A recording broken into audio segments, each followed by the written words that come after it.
ఈ వీడియోలో మనం ఏంటంటే మహేష్ బాబు గారు ఇంకా రాజమౌళి గారి కాంబినేషన్లో ఏదైతే వారణాసి సినిమా రాబోతుందో ఈ సినిమాకి సంబంధించి స్టోరీ ఏ విధంగా ఉండే అవకాశం ఉంది, దీన్ని గ్లోబల్ ఆడియన్స్ వరకు ఏ విధంగా తీసుకెళ్తున్నారు, సో ఈ సినిమాకి సంబంధించిన స్టోరీ గ్లోబల్ ఆడియన్స్తో ఏ విధంగా లింక్ అవుతుంది, ఏ విధంగా మైథాలజీ, సైన్స్ ఫిక్షన్ ప్లస్ అడ్వెంచర్ని మూడు కలిపి గ్లోబల్ ఆడియన్స్కి, ఇండియన్ ఆడియన్స్తో పాటు గ్లోబల్ ఆడియన్స్ కూడా ఏ విధంగా ట్రీట్ ఇవ్వబోతున్నారు అనే విషయం గురించి ఈ వీడియోలో మాట్లాడుకుందాం. మీరు అబ్జర్వ్ చేసినట్టయితే రాజమౌళి గారు ఏదైతే వారణాసికి సంబంధించి ఆ పోస్టర్ని రిలీజ్ చేయడం జరిగిందో ఆ పోస్టర్లోనే కంప్లీట్ స్టోరీ అయితే ఆయన చెప్పడం జరిగింది.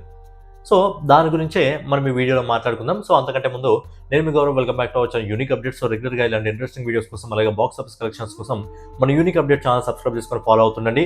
కొత్త వాళ్ళైతే ఛానల్ సబ్స్క్రైబ్ చేసుకోండి, పాత వాళ్ళైతే వీడియోకి లైక్ కొట్టి వీడియోని కంటిన్యూ చేయండి. ఇక లేట్ చేయకుండా ఒకసారి వారణాసి సినిమాకి సంబంధించి కథ ఏ విధంగా ఉండబోతుందో మాట్లాడుకుందాం.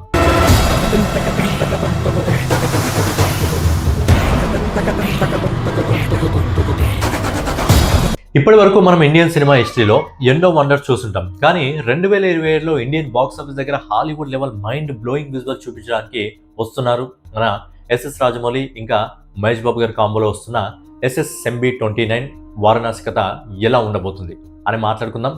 కథ ఎక్కడో కాశీలో మొదలై అమెజాన్ అడవులు దాటి అంటార్కిటా మంచు కొండలను చుట్టేసి అంతరిక్షంలో ముగుస్తుంది. అసలు భూమికి రాబోతున్న ఆ అంతర్జాతీయ గండం ఏంటి, మహేష్ బాబు లుక్స్ వెనకాలన్న ఆ సీక్రెట్ ఏంటి, ఈ కథలోకి ప్రియాంక చోప్రా, పృథ్వీ సుకుమారన్, మాధవన్ గారు ఎలా ఎంటర్ అయ్యారు అనేది డీటెయిల్స్ గురించి మనం ఈ వీడియోలో పూర్తిగా అయితే మాట్లాడుకునే ప్రయత్నం అయితే చేద్దాం. బేసిక్గా ఈ కథ లండన్లోని ఒక స్పేస్ రీసెర్చ్ సెంటర్లో మొదలవుతుంది అని అనుకుందాం. ఇక్కడే మనకు ఎంట్రీ ఇస్తారు మాధవన్. ఇందులో ఆయన ఒక బ్రిలియంట్ ఇండియన్ స్పేస్ సైంటిస్ట్ లేదా ఇంటర్నేషనల్ ఆర్కియాలజిస్ట్ హెడ్ అనుకుందాం. అంతరిక్షం నుండి ఒక భారీ ఆస్ట్రాయిడ్ భూమి వైపు, ముఖ్యంగా ఇండియాలోని పురాతన నగరమైన వారణాసి అంటే మన కాశీ క్షేత్రం వైపు దూసుకొస్తుంది అని మాధవన్ గారు ఆయన టీం కనిపెడుతుంది. ఈ ఆస్ట్రాయిడ్ నార్మల్ది కాదు, దీనికి పురాణ కాలంలో భూమిపై దాచిన ఒక శక్తితో కనెక్షన్ ఉంది. మాధవన్ ఒక పాత తాళపత్ర గ్రంథాన్ని రీసెర్చ్ చేసి ఈ షాకింగ్ నిజం తెలుసుకుంటాడు. త్రేతాయుగం, ద్వాపర యుగ కాలంలో కూడా ఈ గండం గురించి ముందే రాస్తుందని మాధవన్కి అర్థమవుతుంది. దీన్ని ఆపాలంటే ఆధునిక సైన్స్ మాత్రమే సరిపోదు, కాశీ నగరం కింద దాగి ఉన్న ఒక ప్రాచీన కాస్మిక్ డివైస్ లేదా దైవశక్తి కావాలి. కానీ ఆ శక్తిని వెలికి తీయడం అంత ఈజీ కాదు, దానికి ఒక రగ్గడ్ ప్రాణాలకు తగ్గించే ఎక్స్ప్లోరర్ కావాలి. ఇక్కడే కథలోకి ఎంట్రీ అవుతాడు మన మహేష్ బాబు. కట్ చేస్తే సీన్ ఆఫ్రికాలోని దట్టమైన అడవుల్లోకి మారుతుంది. ఇక్కడే ఎంట్రీ ఇస్తాడు మన super star Mahesh Babu. Character పేరు రుద్ర. ప్రపంచంలో ఎవరికి దొరకని పురాతన వస్తువులను, నిధులను కనిపెట్టే ఇంటర్నేషనల్ అడ్వెంచరర్ మనోడు, సంచారి. ఆఫ్రికన్ గిరిజన తెగల మధ్య ఒక ప్రాచీన వస్తువు కోసం రుద్ర ఒంటరిగా ఫైట్ చేస్తుంటాడు. అదే టైంలో మాధవన్ పంపిన ఇంటర్నేషనల్ ఏజెంట్ ప్రియాంక చోప్రా అంటే మందాగిని అక్కడ ల్యాండ్ అవుతుంది. ప్రియాంక ఇక్కడ కేవలం గ్లామర్ రోలే కాకుండా హాలీవుడ్ రేంజ్ లారా క్యాప్ తరహాలో గన్స్ పట్టి విలన్ ముఠాలతో ఫైట్ చేస్తూ మహేష్ బాబు కనెక్ట్ అవుతుంది. ప్రపంచం అంతం కాబోతుంది రుద్ర, దాన్ని కాపాడగలిగే హిస్టరీ, నాలెడ్జ్, గట్స్ నీకే ఉన్నాయి అంటూ మాధవన్ దగ్గరికి రుద్రాన్ని తీసుకొస్తుంది ప్రియాంక చోప్రా. ఎందుకంటే మాధవన్ ఇంకా మహేష్ బాబు ఒకే దగ్గర కలిసి వర్క్ చేసి ఉండొచ్చు, దీన్ని ఆపాలంటే అది మహేష్ బాబు వల్లే అవుతుంది అని చెప్పి అది మాధవన్కి తెలుసు. ఐ థింక్ ఇదొక ఫజిల్ లాగా ఉండొచ్చు. మాధవన్కి ఎక్కడికి వెళ్ళాలి, ఎలా వెళ్ళాలి అని తెలుసు, కానీ అక్కడ ఉన్న ఆధారాలతో ఆ కాలానికి ఎలా వెళ్ళాలి అనేది అది మహేష్ బాబే కనిపెట్టాలి. ఇప్పుడే కథలోకి ఎంట్రీ ఇస్తాడు మన main villain Prithviraj Sukumaran. Character పేరు కుంభ. ఇతను ఒక క్రేజీ సైంటిస్ట్ లేకపోతే ఒక క్రేజీ సైకో బిలియనీర్ అని చెప్పి మనం మాట్లాడుకోవచ్చు. ఆస్ట్రాయిడ్ భూమిని ఢీకొడితే ప్రపంచం నాశనం అవుతుందని అందరూ భయపడుతుంటే కుంభ మాత్రం దాన్ని తన స్వార్థానికి వాడుకోవాలనుకుంటాడు. వారణాసి కింద ఉన్న కాస్మిక్ ఎనర్జీ బయటకు వస్తే ఆ పవర్తో తన గ్లోబల్నే రూల్ చేయాలని చెప్పి అనుకుంటాడు. అయితే ఈ కీ కోసం విలన్ సేల్ను అంటార్కిటా మంచు కొండల్లో ఉన్న ఒక అండర్ గ్రౌండ్ ప్రాచీన గృహ వైపు వెళ్తాయి. ఎందుకంటే మహేష్ బాబు వెళ్ళిన తర్వాత ఖచ్చితంగా దాన్ని పృథ్వీ సుకుమారన్ తెలుసుకొని మాధవన్ని బంధించి అతని దగ్గర నుంచి నిజం తెలుసుకునే అవకాశం ఉంది. ఇక మహేష్ బాబు, ప్రియాంక చోప్రా కలిసి అంటార్కిటా -40 డిగ్రీల చలిలో విలన్ కుంభసేనాలతో యాక్షన్ సీక్వెన్స్ అంటే ఖచ్చితంగా అది వేరే రేంజ్లో ఉంటుంది. రాజమౌళి గారు ఈ సినిమాని అంటార్కిటాలో ఎందుకు షూట్ చేస్తున్నారో ఇప్పుడు మనకు అర్థమవుతుంది. అలాగే ఈ ప్రయాణంలో మహేష్ బాబు క్యారెక్టర్ రుద్ర కాలంలో వెనక్కి ప్రయాణించే కొన్ని ఆధారాలు కనుక్కుంటాడు. అందుకే సినిమాలో మహేష్ బాబు డిఫరెంట్ లుక్స్లో ఒక 8 లుక్స్లో కనిపించబోతున్నాడని ఇప్పటికున్న సమాచారం. అయితే మందాకిని బంధించి కుంభ మహేష్ బాబు గారితో పాటు కాలంలో వెనక్కి వెళ్లే అవకాశం ఉంది. ఇక కథ క్లైమాక్స్ వైపు వస్తూ వారణాసి ఘాట్లకు చేరుకుంటుంది. ఇక్కడే రాజమౌళి గారి అసలైన మైథాలజీ మ్యాజిక్ స్టార్ట్ అవుతుంది. ఆస్ట్రాయిడ్ భూమికి కేవలం కొన్ని గంటల దూరంలో ఉంటుంది. విలన్ పృథ్వీరాజ్ తన హైటెక్ వెపన్స్ తో వారణాసి నగరాన్ని లాక్ చేస్తాడు. ఆ దివ్యశక్తిని బయటికి తీసి విశ్వాన్ని జయించడానికి సిద్ధమవుతాడు పృథ్వీ సుకుమారన్ మన కుంభ. అయితే ఇక్కడ మాధవన్ క్యారెక్టర్ ఒక పెద్ద సాక్రిఫైస్ చేసే అవకాశం ఉంటుంది. కాశీ క్షేత్ర రక్షణ కోసం మహేష్ బాబుకు దారి చూపించడం కోసం మాధవన్ తన ప్రాణాలను కోల్పోయే అవకాశం ఉంది. ఇది కొంచెం సెంటిమెంట్ ని యాడ్ చేసే అవకాశం ఉంది.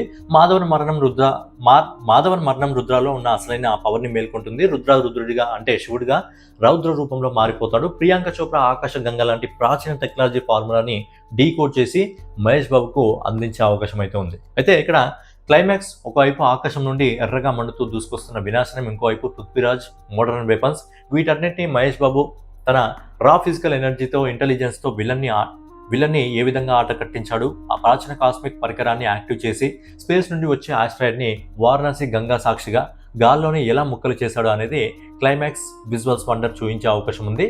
సో ఏంటంటే సైన్స్ అండ్ మైథాలజీని మిక్స్ చేసి రాజమౌళి గారు చూపించబోయే ఈ విజువల్ ఫేస్తో ఇండియన్ సినిమా రేంజ్ హాలీవుడ్ని దాటడం ఖాయం.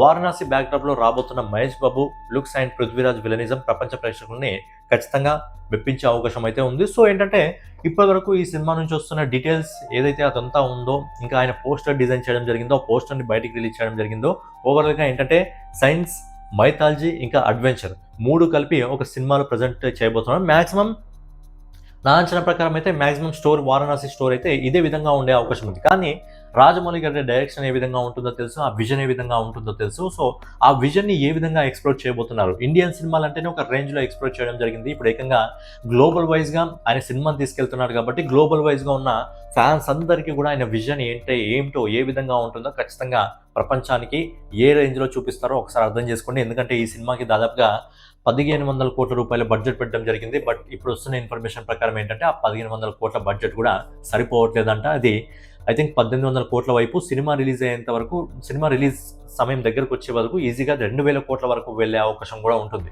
సో ఏంటంటే అలాంటి సినిమాని అయితే రూపొందడం జరుగుతుంది. సో వారణాసి సినిమాతో ఖచ్చితంగా గ్లోబల్ ఆడియన్స్ని మెప్పించాలని చెప్పి మనం కూడా కోరుకుందాం. అలాగే ఈ సినిమా నుంచి నెక్స్ట్ అప్డేట్ వచ్చేసి మనకు మహేష్ బాబు గారిది ఆయన బర్త్డే రోజు ఆగస్ట్ 9th అనుకుంటా, ఐ థింక్ ఆగస్ట్ 9th రోజు మహేష్ బాబు గారి బర్త్డే సందర్భంగా ఆయన మరి చాలా క్యారెక్టర్స్ చూపించబోతున్న మహేష్ బాబు గారి 8 క్యారెక్టర్స్ ఉన్నాయి. అందులో శివుడి క్యారెక్టర్ ప్లస్ మన విష్ణు క్యారెక్టర్, అలాగే మన రాముల వారి అవతారం, ఇలా డిఫరెంట్ రోల్స్లో చూపించబోతున్నారు. కాబట్టి ఒక రుద్ర తాండవంకి సంబంధించి ఆ రోజు వీడియో అయితే రాబోతుందంట. మరి శివుడి అవతారంలో మరి రుద్ర తాండవం చేస్తాడా మరి ఏంటా అనేది తెలియదు. కానీ ఆగస్ట్ 9వ తారీఖున ఖచ్చితంగా మహేష్ బాబు గారి బర్త్డే సందర్భంగా వారణాసి నుంచి మనకు సాలిడ్ అప్డేట్ అయితే రాబోతుంది. మరి ఆ రాముల వారి అవతారం ఏదైతే ఉందో ఆ అవతారంలో ఒక సోషల్ మీడియాలో ఒక పిక్ అయితే వైరల్ అవుతుంది. బట్ అది ఏంటంటే అది ఏఐ పిక్, అది ఒరిజినల్ పిక్ కాదు. కానీ ఏఐ పిక్లోనే అంత సాలిడ్గా ఉందంటే ఆయన మరి నిజంగా రాముల వారి అవతారంలో ఏ విధంగా ఉంటాడో ఖచ్చితంగా చూడాలి. కాకపోతే ఏంటంటే వారణాసి 2000 కోట్లతో వస్తుంది. 2000 కోట్లు కలెక్ట్ చేస్తే సరిపోదు, 3000 కోట్లను కలెక్ట్ చేస్తే సరిపోదు. గ్లోబల్ ఆడియన్స్ని మొత్తం మెప్పించాలంటే ఈ సినిమా ప్రపంచ బాక్స్ ఆఫీస్ దగ్గర ఖచ్చితంగా 5000 కోట్లు దాటి వెళ్ళాలి.